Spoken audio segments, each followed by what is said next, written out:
Apa itu akses ilegal? Melindungi privasi, kok malah menjerat Dr. Richard?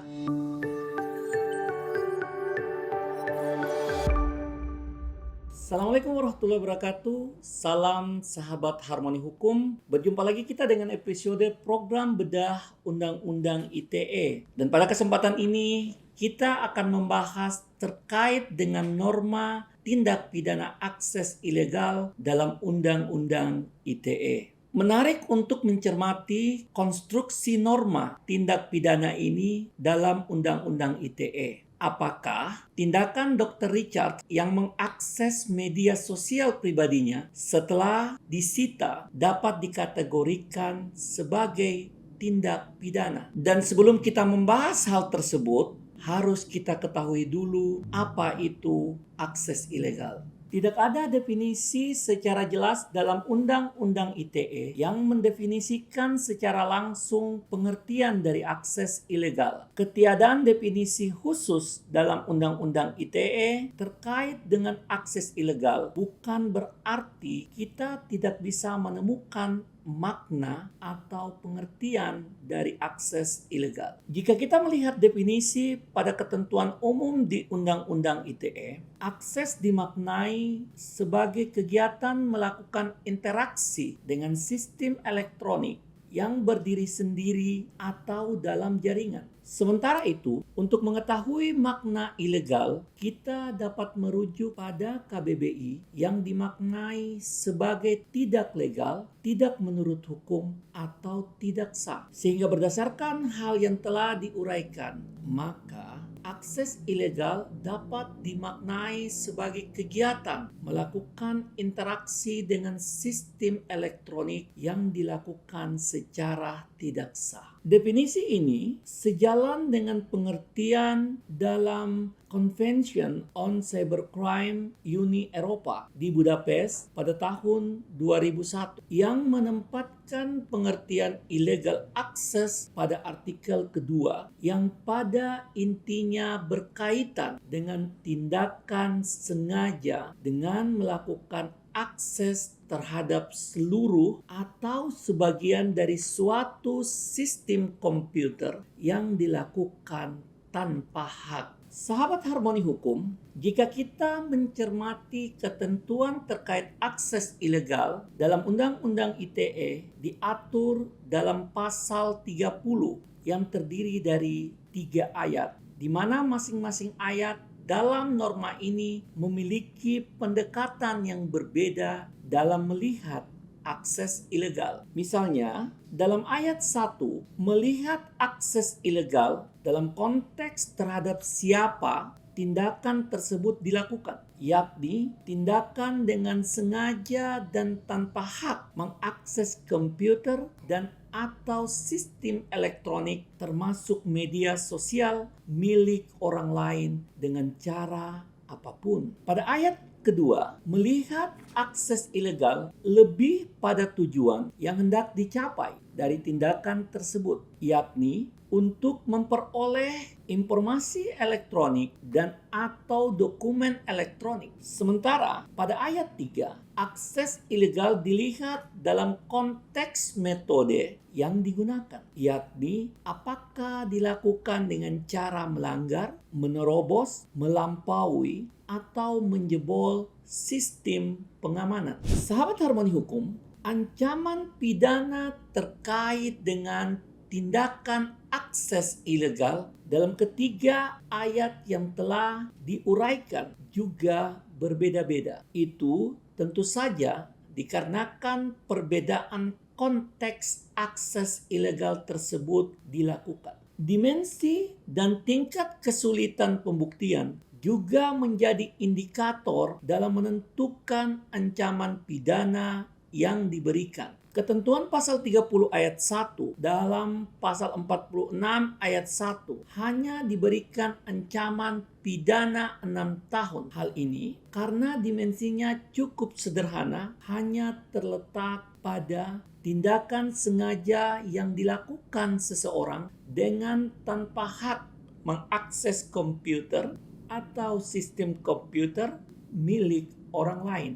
Ketentuan pasal 30 ayat 2 dalam pasal 46 ayat 2 diberikan ancaman pidana paling lama 7 tahun. Hal ini dikarenakan dimensi pembuktiannya yang harus dilengkapi dengan unsur tujuan dilakukannya tindakan tersebut, yakni untuk memperoleh informasi elektronik tertentu atau sejenisnya. Selanjutnya, ketentuan pasal 30 ayat 3 dalam pasal 46 ayat 3 diberikan ancaman pidana paling lama 8 tahun.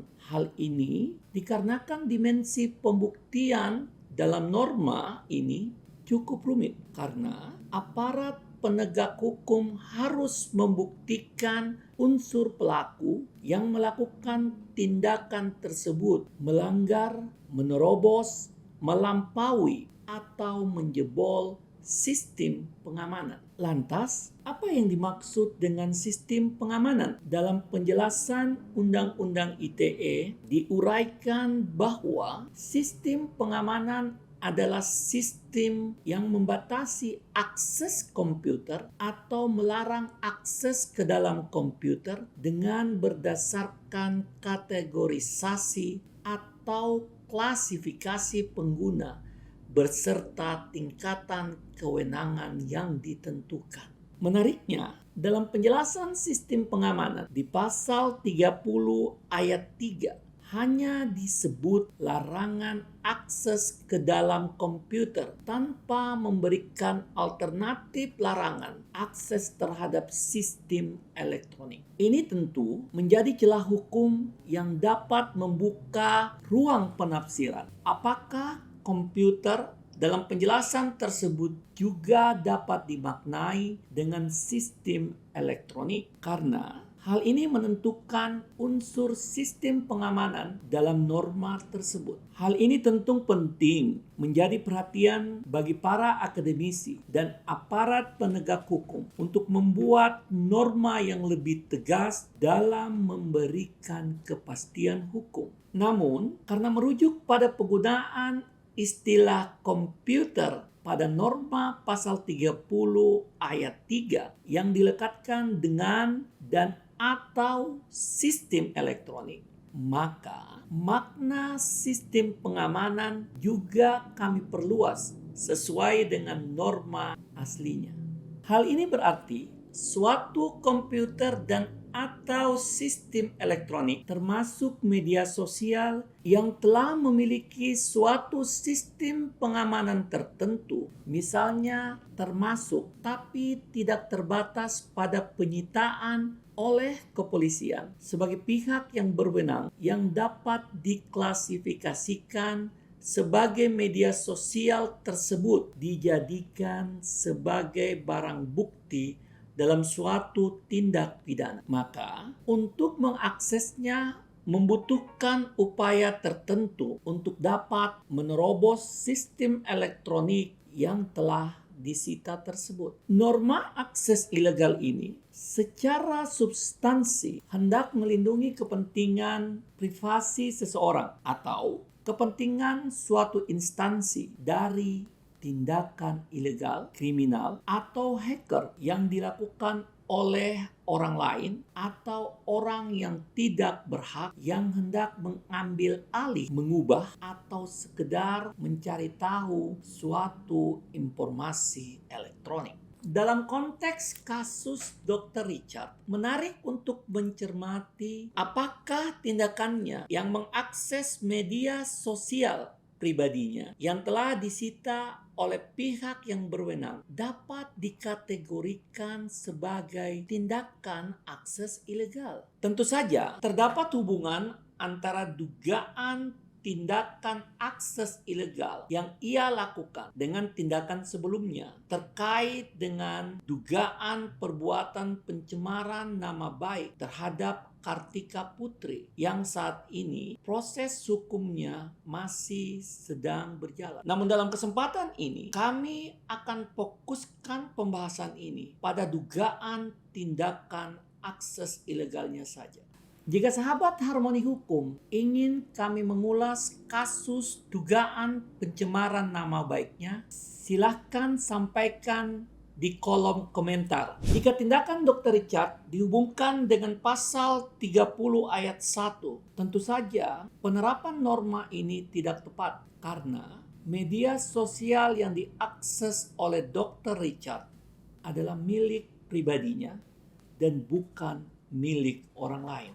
Sehingga hanya ada dua kemungkinan pasal yang dapat diterapkan oleh kepolisian dalam penahanan yang dilakukan terhadap Dr. Richard pada Desember 2021 kemarin, yakni ketentuan dalam pasal 30 ayat 2 dan pasal 30 ayat 3. Jika kita mencermati keterangan kepolisian di berbagai media massa, menurut Kabid Humas Polda Metro Jaya menilai bahwa ancaman pidana terhadap tindakan yang dilakukan oleh Dr. Richard maksimal 8 tahun penjara. Maka tindak pidana ini tentu hanya dapat diterapkan pada pasal 30 ayat 3 yang diberi ancaman paling lama 8 tahun penjara.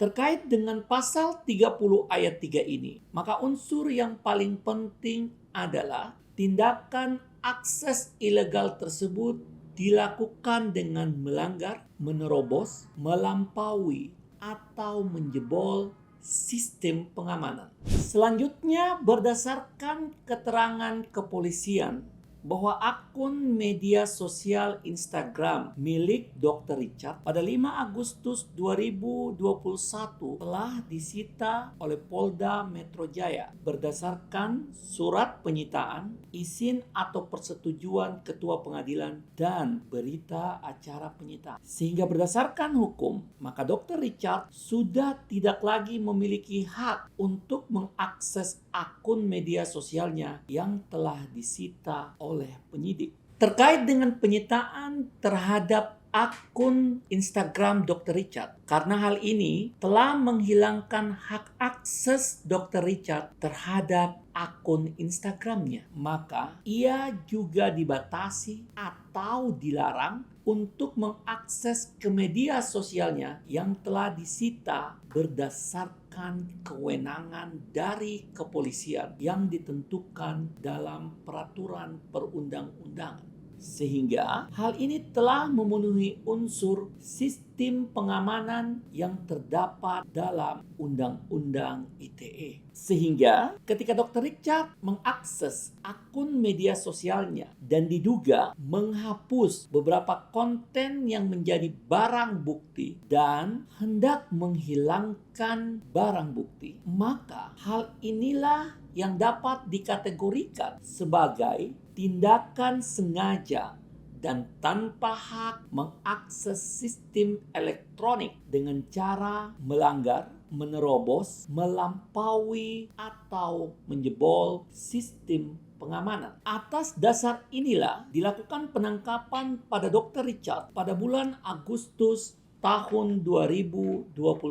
Tentu saja, penyitaan terhadap media sosial ini masih menjadi polemik di kalangan akademisi dan aparat penegak hukum. Pasalnya, apakah penyitaan untuk barang bukti cukup dilakukan dengan menyita video, foto, atau dokumen elektronik yang menjadi barang bukti suatu dugaan tindak pidana dan ditransmisikan ke media penyimpanan dokumen elektronik, sehingga penyitaan terhadap media sosialnya tidak perlu dilakukan. Jika sahabat Harmoni Hukum ingin kami mengulas penyitaan media sosial ini, silakan disampaikan juga pada kolom komentar ya. Sahabat Harmoni Hukum, kembali ke konteks tindakan dugaan akses ilegal yang dilakukan oleh Dr. Richard. Jika Dr. Richard sesuai dengan keterangan penasehat hukumnya hanya mengakses media sosialnya yang lain, yakni akun Facebooknya yang terhubung dengan media sosial yang disita, yakni akun Instagramnya, dan tidak ada bukti bukti ia melakukan penghapusan konten tertentu yang menjadi barang bukti dugaan tindak pidana sebelumnya. Tentu, ketentuan dalam pasal 30